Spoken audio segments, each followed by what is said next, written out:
Welcome back to the Esports Report, ladies and gentlemen. We got the relegation tournament underway. Do you see an update from Colchan, by the way, or no? No, I didn't check Twitter. Still 1-0. Okay. I was just taking selfies. We like Colchan. Nah, I didn't take any. We do have something pretty awesome. Yes. Matt reminded me in the commercial break, so I'll let you go ahead and tell the wonderful people in the chat. We have a scuff giveaway. At some point tonight, we are going to be giving away a scuff, I believe. I'm going to tweet that scuff giveaway. I believe after the first map of the second series. Yeah, I think we're going to do, the plan was to do most kills. In the first map of the next series we're casting. Yes. So the next series we are doing is Elevate versus TR, which is a very good game. Yep. The person who guesses the highest kills. The player with the highest kills. Players with the highest kills. And the amount of kills that they get. Right. So how do you have to enter then? Tell the people at home. We don't know yet. Well, you're going to have to tweet it, but we'll go up. Nice little graphic made up. We'll put a nice We're just letting you know. We're just letting all you people know who are in here early that there's going to be a scuff given away. Exactly. It's going to be MLG scuff. I'm pretty sure you guys can customize it however you want. So if you had a scuff before and you was kind of broke, and you like the AB combination on the paddles, etc. How do you play? Me? AB. Yeah. AB. Wait. Yeah. AB. Dome sticks. Yeah. I honestly, let me explain why. I used to be a PlayStation player, like way back then. So I kind of like it. Plus the Xbox One thumbsticks. Sorry, really dislike them. I play with the medium scuff sticks. Is that the... Which ones are they? The indented ones? Yeah, the concave, concave medium scuff sticks. Okay, that's... I understand. You have trigger stops too? Do I? I don't think so. You don't have trigger stops? Nah, I don't think I do. Really? Yeah, I have the paddles because my hands start to hurt. Whoa, your hands start to hurt with the paddles? No, when I play claw. Oh, God, no. I played claw from like 16 to Black Ops 2 when I got a scuff. Really? And as soon as I got... you used to be that... Well, I guess, yeah. I got a scuff maybe... Did you have a scuff at Champs? A week before Champs? I did 40 hours of League play playing claw. Bruh. It was not comfortable. No, I was very uncomfortable. Wow. And then I got a scuff, and I was like, man, if I had one of these, I probably could have played a little bit longer. Because now my hands are like... I mean, you still qualified there, so... Yeah. That's I could have. So next map's going to be Comeback Uplink. It's going to be on the ISO host. Oh, love this map. Yeah, this is a great map. If you're looking at the series, to be honest, I think this would be the one map that ON could possibly lose. What makes you say that? A respawn off host. That's, yeah. But ISO wasn't winning any gunfights in that S&D. On host, too. They kind of made some questionable decisions, some questionable plays. Comeback, well, Uplink as a whole, really, you need that good team chemistry. I was actually really surprised. It's kind of funny because a lot of pros at Season 1 Finals are saying, yeah, Uplink without a doubt requires the most teamwork. It's probably the best game mode in AW. Which you go back to the last time we were in Columbus. Right. Very I mean, people keep the game's been patched. People make the argument kind of that we should add a second hardpoint, get rid of CTF, blah, blah, blah, blah. I would be a fan of adding a second uplink. But then how would you have your map rotation? Uplink would have to kick off every series. You'd have to have uplink, an uplink, an S&D, a hardpoint, an uplink, and then another S&D. Yeah. I think uplink... Is it that much better than hardpoint? I think it produces a consistent outcome. I mean, hardpoint does as well. Yeah. But I feel like hardpoint probably I think from our point of view... From my point of view, to watch. Right, I've tried to change my point of view as a player. I would definitely probably want a second hardpoint. Right. As a caster, I'm like, let's do 5 uplinks. Let's get rid of hardpoint 2. Let's just do uplink and S&D, and I'm down. But here we go. We're gonna have uplink. Come back. ISO versus People ON. would have loved you at the start of the game if you came out and said that. Huh? People would have loved you. Oh no, they would have hated me. Absolutely. All right, let's see. I love doing this at the start of a game. Hardwired. Plus. I've already seen him. So a little bit of hardwired coming out. Nothing. We just checked through the classes though, and guys, real quick. You want to see ON? All right. So, and it's 1-1 between Colchan's team and Just. Thank you, TOF replays. Hardwired. So 2 hardwired on each team. That's the stats. And then just stuns from ON, nothing else. Karma is going to be using a stun. Stun. I think they're just all stuns. Stun. And an EMP. See, this is something that I was going to try and point out, that going all the way back, we're going to go all the way back to Black Ops 2. Impact was really the first team to kind of, I don't want to say abuse EMPs. They were really the first team to kind of figure out how to use EMPs effectively. Would not be surprised around Champs time you see some of these players from ON switch from those stuns to the EMPs, figure out how to use them. We've seen a couple players experiment with it. That's how really, when you go back and look at it, Impact was so good on respawns at Black Ops 2 Champs because they utilized everything. They're the one team that utilized everything, and they were the one team that stayed away from those pistols, dual pistols. They're the one team that didn't use dual pistols. They used tons of tacticals, and it ended up proving greatly for them. I think this is the same type of game. I just don't think we've essentially figured it all out yet. Do you think the EMP is strong enough, though? That would be my biggest question to you, because you've seen the EMP sometimes kind of not have the biggest blast radius. It knocks. I guess, if you will. I mean, it knocks. It doesn't have a big blast radius. You're 100% correct with that. It does knock off your exo. Try playing this game without an exo and see how different it is. The maps are kind of designed for verticality, designed to be able to dash around constantly. Without the exo, it changes it greatly. If you can knock off somebody's exo and uplink, they can't even score. Right. That's true. That's true. I think Nation 2 1-point plays coming in from Mr. TP. We'll see if they can continue to mount the pressure here on ISO. Of course, Optic Nation 2-0 up in the series. Don't really look to be troubled. I'm going to be honest with you, Matt. No. This is pretty simplistic as of yet. What is it you think really ISO's doing wrong?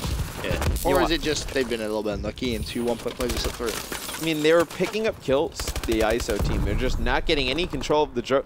I mean, we haven't I went off on a tangent there about your tacticals for a little bit. No, that was interesting. Other than that, it was cool. We have we even seen ISO touch the drone yet? They just keep letting Teep go for these 1-point AC throws, and they're not even really contesting on that drone side of the map. You see another player from ON. It's going to be Killa. He's going to be set up for the drone.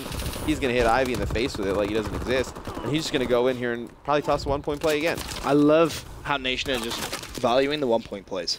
Not doing anything crazy. Not going for 2-point plays. There's 2 1-point throws which they could have converted to 2 if they got maybe a little bit lucky and player managed to get towards top blue. But Nation just more than happy to keep picking up that drone, going for those ones. They don't need to necessarily do anything different at this point. No, that play by Killa is absolutely perfect. I mean, when he went to this back boot building, he was able to just throw that in for 1. That was an ideal play. You see Teep picking up kills in the kill feed. Mir going to try and get that one in for 2. He's going to be taken out. Teep's got another teammate working for him. He doesn't need to go get that drone right away, but it's going to be Karma actually being able to take those players out. Teep's going to run that one in. And this is all the makings for a blowout right here, Ben. Yep. Karma looks as if he could actually just throw that one towards Teep if he wanted to. But Teep's still in a position to cover him, so this should be another 2-point play. It is 8-0. Optic Nation making slight work of ISO. And I mean, we're going to see a 10-point. I mean, look at this. They just can't get out of the base. They're going to let him just run the drone up right again. See, the thing... oh, no, he had to throw it. Yeah, no, he threw it. We saw this in the Envy versus TK game match, Season 1 champs. And the way Envy ended up losing this half to TK and that great S&D, they're just getting beat down with the drone. The way Envy kind of got controlled back, kind of almost made it a game, was instead of just keep blooding through that green hall like we see the ISO guys doing. Talking about the Zuma play? Yeah, Zuma wrapped all the way around. He gave up 2, wrapped all the way around. He was able to get drone control for a little bit, but his teammates just kept pushing out. They weren't able to get any control. I think that's what ISO needed to do. Obviously, 25 seconds left. You just gave up 10 points. It's a little bit too late at that point. Yeah. But they needed to, just say, hey, guys, you know what? They got control of their base. Let's give up 2. Let's get control of drone. Because then it forces the players from ON to wrap out of their base. If you keep running at Teep while he sits behind the trash can, he's just going to keep killing you. Yeah. He's not going to leave. That was pretty painful to watch. They never were able to get him out. And ON with a very nice start in that first half of the uplink. TP is 17-10 with 5 uplinks. TP's quite good at this game. Would you say from everything you've seen so far, this is his best Call of Duty or no? I thought he was extremely... Towards the end of Ghost, he kind of... I don't want to say struggled a little bit. I think the entire EG lineup struggled a bit towards the end of Ghost. Why is that? I think they got too stale. I mean, really, I think we just kind of saw... I don't think it was laziness. I think nobody was really happy. I don't think that was really the situation everybody wanted to be in. So obviously that plays a huge part of it. Black Ops 2 Teep was phenomenal. That's what I think really kind of... I mean, the team really got it was head and shoulders above everybody else because, I mean, you had great dominant Slayers, but you also had an OBJ player who was never going to get outplayed by another OBJ player. Makes sense. Makes sense. Ghost, you had really the same thing. Towards the end, you know, S&D struggled a little bit. I think everyone got too stale at what was going on. Everybody knew everything. Nobody really feeling playing with each other. Karma just going to fly out of midair, pick that one off. This game, though, he is on another level. I mean, we see his movement all the time. Just phenomenal shots on point, as always. And I think, you know, him and Karma have something to prove. That's definitely true.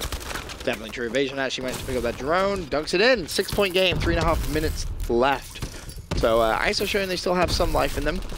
Still yet to see Nation kind of wrap around. I don't think they've had the need to just yet because they still have managed to get some control, but 5-point game now. They are losing more and more control. Swally just needs to actually stay alive here. He is going to fall, so Nation take a breath. There was one player from ISO behind ON, but as soon as they started slaying out drone side, he was forced to leave that base. He had to wrap all the way around. He was taken out, and it looks like ON's going to be able to put some points on the board here. Should be Teep going in for 2 any second here. There it is. Killa just going to hang out and watch. Killa, he has such a good bow in this game. You know, not going to ever really, you know, main slay, really put up the most slaying numbers. On occasion he will, but you know, he's a very smart player for everything. You know, people joke about Killa, best SMD player in the world, whatnot. Very talented, very smart player in Advanced Warfare. He's just now picks up the drone. Is he going to go for 1? Throws it. Gets it. 6-point game. Just 3 possessions is all it is with 2.5 minutes left. Still doable. We saw TK make an 8-point comeback in 2.5 minutes at the weekend. ISO, though, may struggle to do a similar feat, especially if Nation can continue. They got to be way more aggressive. They played way too passive there in glass. You see they're going to spawn over on that green side of the map. Teep doing a great job playing patient. He's got one teammate wrapping. That's going to be Mirror. He's going to take out one, then drop. Teep just going to try and go for that 1-point score. Teep doesn't Something miss. out of ON. They have not missed a 1-point score. How many times over the weekend? How frustrating was it to watch players miss 1-point shot after 1-point shot after 1-point shot? It was so painful. I love that play from Teep. Teep and Killa, the new Splash Brothers. Screw Steph Curry and Klay Thompson. They can't shoot like Killa and Teep. I have no idea what you're talking about. You don't watch basketball in your funny country. It's okay. That's fine. Don't worry about it. He picks up 1, looks for more. Can't find him. Karma gets control of the drone.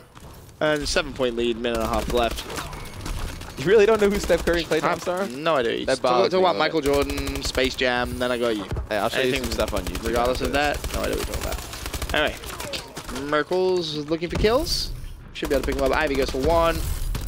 Does not connect. Drone bouncing around. Ooh. Oh, they're able to stop that one right there. Killa with a nice kill on Vicious. You saw that Carbo is going to pull his knife out and try and beat him down. That's an instant kill. Right. If he hits him, a lot of people don't know, if you melee the drone carrier, it's an instant kill. Right now, ISO just played way too passive since I believe it was like the 2-minute mark when they were in glass. They just kind of sat there in glass, really just kind of sat there. They needed to really get going at that point. I think that's just going to kind of end up, you know, ruining the comeback story a bit. This completely game over. OpTic Nation with a quick 3-0 dispatch over ISO, so that sends them through to winners round number 2. And of course, Matt, all you need to do is win 2 games.